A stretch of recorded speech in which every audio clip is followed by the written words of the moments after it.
行くぜ司。ああ、そうすけ。チェーンソーセット。レッツゴーオン。俺スパリの仮面ライダーだ。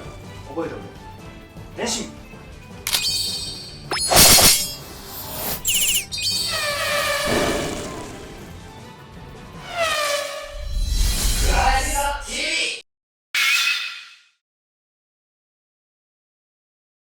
さあ、ということで、ここからはですね、僕自身が、その仮面ライダーディケイドを見て、はいちょっと感じたことだったりだとか、ちょっと実際に門谷司を演じたマサとお話をして、嬉しい。ちょっといろいろとそんななんかガチで1週間見てくれてたなんてちょっと嬉しいんですけど。いやいや、本当に、でもディケイドって、まだ半年だから、はそう、ただね、ディケイドって、ちょっと出てきすぎてるから、今回は本編だけの、時間もあったりとかするので、マサとのコラボなのでね。なので、お話をちょっとさせてもらおうかなっていうふうに思うんだけど、はい俺の、思うディケイドみたいなところがちょっとあったりとかして、はいもう皆さんね、分かってる通り、ディケイド、10周年ということで、ディケイドの名前にも、10っていうことが絡んだりとかしてるっていうのもそうなんだけど、やっぱり特徴の一つとしては、もう、その時いたライダー全部に変身ができるっていうのが、これ一つ。これまさに一回聞きたかったんだけど、通りすがりの仮面ライダーが覚えておけって、はいこれ、31話の中で何回言ったか覚えてる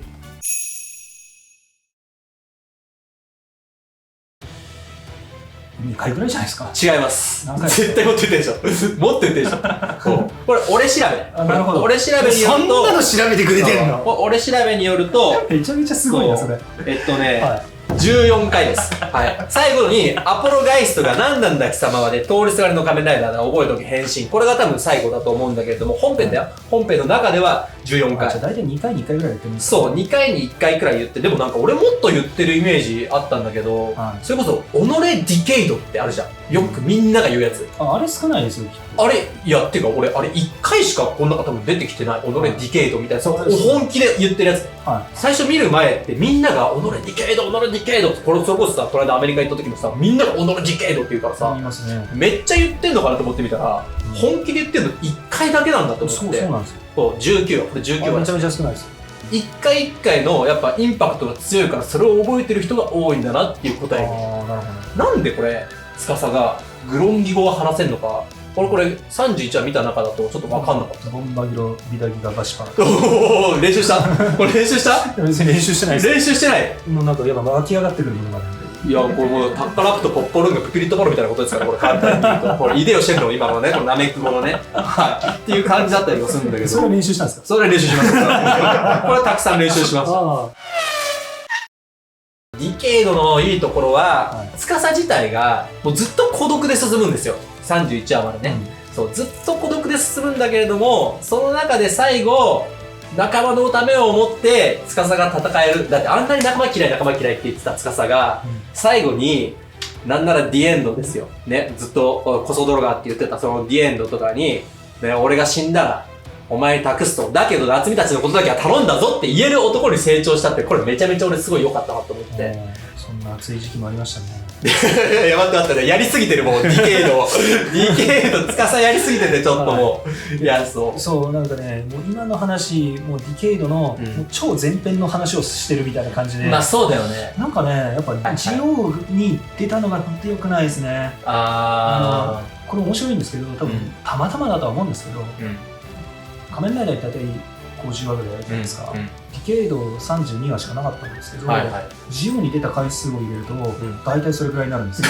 そういうことね。そこで初めてディケイドが感じそうなるほどね。だから僕の中で、そのディケイドの30話って、大体中盤から後半ぐらいかなみたいなそうだね、確かにそうだね。感じになっちゃうんですよね。はい。確かにそう。なんなら、シャドウムーン、影だけ見せて本編出てこないですからね、これ。シャドウムーンいましたね。ねえ。だってそういう感じなんだ。俺からしたらもうこの1週間そこだから、まだそこなんよ。強かったです、シャドウムーン。で、強かった。最初なんでこいつが強いんだろうと思ってました。あー、だって結構昔のキャラクターじゃないですか。すごい人気があるっていうのはもうその後知ることになるんですけど、当時、平成は知ってるけど、シャドウムーンそうだよね。こいつ強いのって思ってた。でも世代じゃないブラックとはブラックアレックス。見てなかったんですよ。あ、見てなかったの？あ、マジか。そうなんです。俺、アーレックス世代だったから。僕と同い年の人たちはもうみんな今ブラックアレックスが好きっていや、そうだよ。俺めっちゃ大好きだから、ブラックアレックスめっちゃ好きだし、なんなら、ディケイドとか、ジオが出る前までは、バイオライダーが最強だと思ってた。そうなんですよね。めちゃめちゃ強い敵だから、スタッフさんにこれは強い敵なんだよって教えてもらったんですけど、うんあ、なるほどね。マジかよ、本当に。バイオライダーって液体になれるじゃん。すごいですよね。じゃめっちゃ強いだから、あれ、本当に。ね、そうなんですけど、もう仮面ライダーのその10年間のディケードやってると、どんなパターンもいっぱい出てくるんですよね。確かに、たくさん。そうだね。ね、例えば時間止められるやつも出てきたりとか、ファイズもクロックアップもね、カブトも止められるからそうできね。るじゃないですか。カブトなんてもう未来に行けたりとかするじゃないですか。電王も未来に行けたりとそうだねかするし。。強いライダーいっぱいいるからね。強いパターンいっぱい知っちゃってるからそうだね。まあ液体かみたいな。なるほどね。確かに液体かってなるか。俺今のところ仮面ライダーでさ、大魔ジオウってほんと最強くらいで思ってんだけど、大魔ジオウ強いですね。大魔ジオウをもし角谷司が倒すとしたらどう倒す？戦ったことあるんですね、やっぱ大魔ジオウと。うん。まあコンプリートディケード21っていう形態になって、はいはい。まあそこ初のお披露目会うん。で、まあ5秒ぐらいで負けてるんですけどそうだよ。まああの時はでもちょっとこうお腹痛かったんで、はいはいはい。やっぱり体調不良が体調不良がありますね。そこは大きいからね。そこは大きい。体調万全だとして。ちゃんとだから朝ごはんはしっかり食べて、おお、なるほど。大事だ。体調も万全に。万全に。何に変身する？でも最新の仮面ライダーですね。ああ、最新か。その時の。なるほど。じゃあ今だったらガル。ガル。ガブ勝てないんじゃない？ガブ多分勝てないよ。ガブのさ、チョコレートのチョコレートのやつのスペック弱い。見ましたあれ。見たあれ弱いよ。あれダメだよ。あれ、なんかキック力が、多分あれ負けるんだよ。0.9 とかなんですけど、めっちゃ弱いんだよ。確かね。そうそう。まあ 0.8 とか 0.9 とかちょっと忘れたんですけど、いや、トン表記する意味ないじゃん。そう。いや、季語でいいじゃん、それ。900キロって書けよと。他の仮面ライダーがトン表記してるからさ、あいつだけ、あれ、ガチ弱いですよね。だから、マサ、多分最新のライダーじゃない方がいいと思う。そういった意味では。チョコレートちょっとやばいかチョコレートは、しかも火に弱い。まず。最悪じゃないですか。最悪。でもバイオライダーみたいに液体になるじゃないですか。そう。しかも、なりたくないのに。なりたくないのに。なってもまた形成できないから。わかんない。今回できるのかもしれないけど。僕はちょっと弱いなぁ。これね、結構海外からのファンの、本当にみんなが大魔ジオウを角谷司が倒すんだとしたら、どうしたいとか聞きたいらしい。簡単ですよ。まあ、簡単、もういろんな倒し方あるんで、司さんには。まず、電王になります。おー、なるほど、電王。相互が、生まれる前の世界です。なるほど。なるほど。種から絶やすと。そう。なるほど。相互の父親たる、魔王たる人間がいると思うんで、なるほど。そこをまず叩く。なるほどね。大魔ジオウも生まれる前を叩く。ちょっと待って。俺さ、これ、ブラック RX かなんかで見たことあるよ、この回。あ、本当ですか？要は RX とブラックを倒すために、敵が同じこと考えたら、二人出てきちゃうよ。その時何かが起きたっつって、ブラックとブラック RX 出てきちゃうよ。だから、東映さんが作ったら、ワンチャンそのパターンあるかもしれない。あとね、ディケイドのカードでね、今だ僕は最強のカードっていうのがあるんですよ。なんですか？入れるとですね、強制的に乗り物とかにできちゃうカードがあるんですよ。相手をね。相手をね。で、映画版でブレイドを、まあ、ブレイドを強制的に剣にして。そうね、ブレードね。そう。でっかいのね。で、それで他の仮面ライダーたちを切って、そのブレイドの剣を遠くに投げてブレイドを倒すっていう、なるほどね。その鬼畜の所業の倒し方をしたことがあるんですよ。あった。ある。おそらくジオウ。あいつを能力を使えば、あいつは多分時計になるんですよ。時計になっちゃった。あいつはきっと時計になる。で時計になって時計のネジをそこで外せば、もうそのまま戻れないんで、なるほどね。そのままやっつけられるっていう。なんだろうこれ。すごいスケールと小さな話だけどね、これね。ここでできちゃうこれもう。同じようなカードで時計にして、そこでもう倒してやると。なるほど。なんならもうその時にクロックアップとかも使って、すごい速度でネジを外す。なるほどね。はい。楽勝ですね。ディケード何回出ただって。本編でしょ？ゴーカイジャーとのコラボですよ。あれ指輪の画面のウィザーの時も出てますね。で、ガイムの時も出てます。でそっから結構出てない期間がありまして、ジオに出ましたね。またちょっと出てない期間がありまして、最近出たのがガッチャ。ジオとのなんかコラボのなんかスピンオフみたいなのもあったんで、それもありましたね。なるほどね。俺ね、ディケード見てて、基本的には割とシリアスなお話がやっぱ多い。だし、笑えるシーンとか、そもそも司が笑うシーンって、自分からね、秘伝のツボをされたら違いますよ。だけど、自分から笑うシーンってそんなにないんだけど、だからコメディなシーンが少ないんだけど、そうですね。俺ね、一番コメディで好きなシーンが、夏メロンに対して、夏みかんだっていう、2回だけ言うじゃん。俺、シーンはめちゃめちゃ好き。そこですか？これが一番好き。そこが一番好きです。ここが一番好き。なるほど、なるほど。俺、数あるシーンの中でそこをディケードのシーンの中で一番好きなのはここ。夏メロン。そう、そんなに夏メロンが大事か。夏みかんだ。ここめっちゃ好き。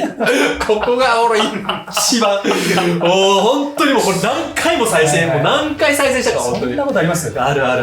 で、最後にまた出てきたから、俺、もうおかわり来たと思って、めっちゃ嬉しかったもんね、本当に。このシーンについてどうですか？いや、そのシーンピックアップされてるけど、そもそもないんですけど。ない。でも結構シリアスなシーンで、夏みかんだっていう。そう。敵が、いやもう夏メロンじゃない。夏みかんだっていう。そう。夏みかんっていうやっぱ言葉に、やっぱ思い入れがあったんじゃないかなと。あるんだよね。でもね。いやーもう嬉しいわ、もう今日この話ができて本当嬉しい。それ嬉しいんですか？いや、嬉しい。あとやっぱね、ブラック RX のシーンは、正直やっぱ見てた世代からしてもすんごい熱かった。で、南光太郎ってあれ違うのってでもちょっと新たな発見もあった。ブラックの世界の光太郎、そして、RX の世界の光太郎と。確かに二人立ってましたもんね。ね、違うんだっていうのあったのと、あと最初に霞の城のさ、格好して出てくるじゃん。でさ、最後にさ、霞の城からの伝言を伝えてたけど、霞の城じゃないよね。霞の城じゃないです。だけど、なんで霞の城として言葉を伝えたの？わかるんですよね、それも。なるほどね。気持ちが。大体分かってる。霞の城の気持ちが。分かるの？片谷司に理由なんて求めちゃいけないです。なるほどね。もう全て分かってる。確かに。バイオライダーが今の時代になって、液体化の CG が出たっていうところもすごい俺はなるほど。一気に敵をこうやってまとめるのが、要は昔は本当にただの排水溝に流れてくる水みたいな感じだった。そうですよね。そう。それがで CG、水の CG ってなかなかやっぱ CG の中でも一番難しい部類のうちの一つなんで、そうなの。それをやるっていうのが、バイオライダー現代版こうなんだって。いや、そうなるわけですよ。なった。だから俺はすごい、だからそれも嬉しかったっていうのがあったけど、どうなんかブラック界と RX 界についてなんかすごい印象深いところある？なんか。すごい衣装着させられるなこの衣装、すごいね。スギちゃんみたいな感じでも言ってたじゃん。何でも着こなせちまうのが俺だからなみたいな言ってたじゃん。俺は台本に言わされてるだけで俺裏ではなんだこれ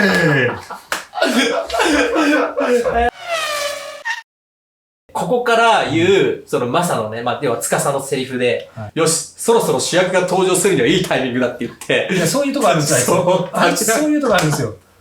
いや、それね、ボケてるんですよ、本当に。ボケてんの？あれボケてます。本気で言ってんじゃない？笑わせに言ってますよね。なるほどね。で、その後に、その場をね、見て、おいおい、主役の登場を盛り上げすぎだろって言っちゃう。もう皮肉がすごいよね。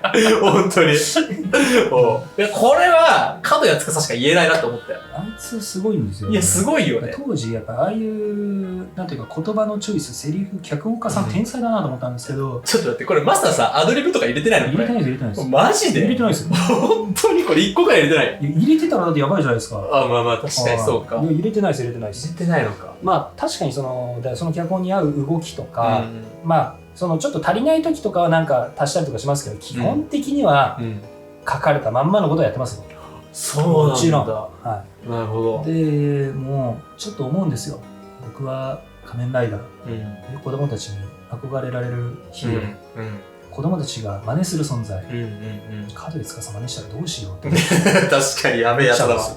結構やべえやつだわ。やばいやつに育っちゃうんじゃないかなっていうので、すごい当時だから不安でしたね。なるほどね。ただね、やっぱこう今になって、その当時子供ながらにして見てた子たちが、ちゃんとね、あの時見てましたって言ってね、すごくこう謙虚で、誠実な目で、ちゃんと挨拶してくれると、あ、悪い子に育たなくてよかったな。なるほどね。今ながらにほっとしてる。今ほっとしてる。今ほっとしてます。結構背負ってるね。そしたらね、少年たちに対して、それこそ、アスムだったり、その渡るジュニアだったり、そこに対して司が、やっぱりなんだろう、まあ、してきたことってのがあるんですよ。要は、司って世界の破壊者じゃなくて、ライダーを守ってきた側なんですよね。破壊者と言われつつも。この渡るジュニアが、最後、司に、この世界から出て行ってくれっていうシーンがあるの。だから俺、このシーンはすごい泣けた、なんか。司がずっと孤独でようやく最後仲間のありがたみを感じたりとかして、仲間の大切さを知っていった上で、最後また、改めてそこで裏切られそうになるところ。で、さらにそこに剣崎がまた、新たに出てきて、出ていけって追い打ちのように言うっていうあのシーンはすげえ切なかったけどね。あんまりでもなんか、そういう仲間とかを、そのね、作ってると思ってたけど、ちょっと絶望するシーンではありましたよね。そう。やってて司っぽいなぁと思ってなんか、演じてて面白かったですからね。ああ、なるほどね。でも、この後に司がね、普段ね、あんま感情見せない司って。だけど自分で、俺は何のために旅してたんだっていうシーンがあるんだけど、ちょっとね。あそこで初めて司が自分から発信で感情を見せたシーンだなって思った、一番なんだろう、そこがもうマックスの感情というか、そうなんか爆発する場所だったりとかしたから、なんかそこの話ちょっと聞けたらなって思うんだけど、や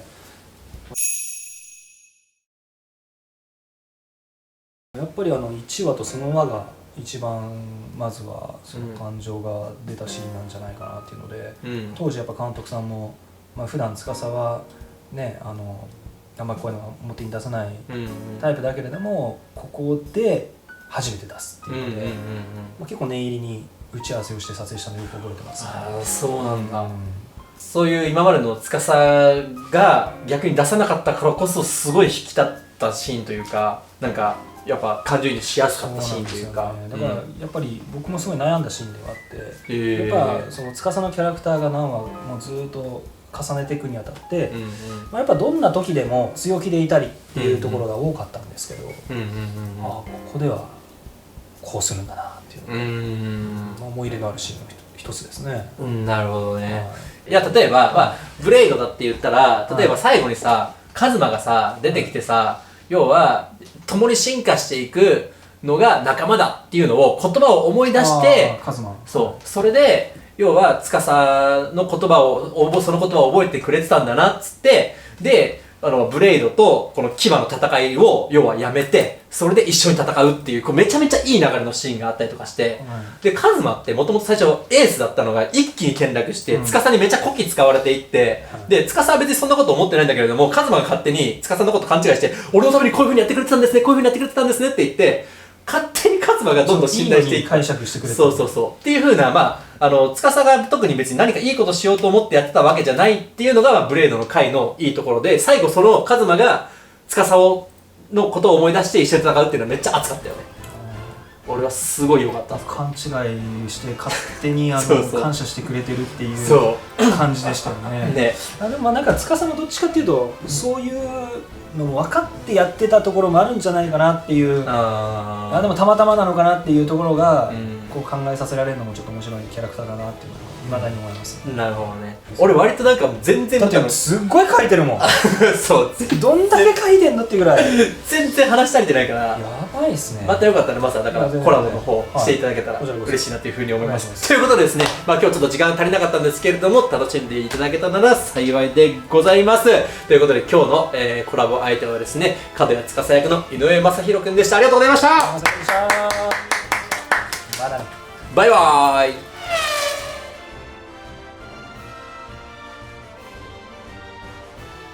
今回の動画は山ちゃんの提供でお送りいたしました。ご支援いただきありがとうございます。チャンネル登録、そして高評価の方よろしくお願いします。